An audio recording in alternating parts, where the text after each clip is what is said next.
اللہ کے محبوب پیغمبر کھانا کھا رہے ہیں، ایک آدمی سامنے بیٹھا ہوا ہے، برس کی بیماری لگی ہوئی ہے۔ برس سمجھتے ہیں نا، جیسے ہمارے یہاں مشہور ہے کہ جی مچھلی کے اوپر دودھ پی لیں تو یہ سفید سفید داغ نکل آتے ہیں جسم کے اوپر، کہ مچھلی کو دودھ بگڑ جاتا ہے اور اس سے جسم خراب ہو جاتا ہے۔ تو اس کے اوپر ایسے داغ تھے، وہ کھانا نہیں کھا رہا تھا۔ اللہ کے محبوب پیغمبر نے ہاتھ پکڑا اور کھانے میں ڈالا کہ کھانا کھاؤ۔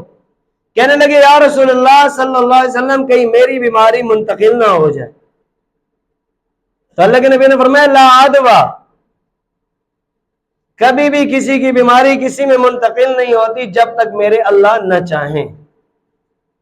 یہ نظریہ، یہ سوچ، یہ عرب کی جاہلیت تھی جو پہلے ہوتی تھی، اس لیے کسی کی کوئی بیماری کسی میں منتقل نہیں۔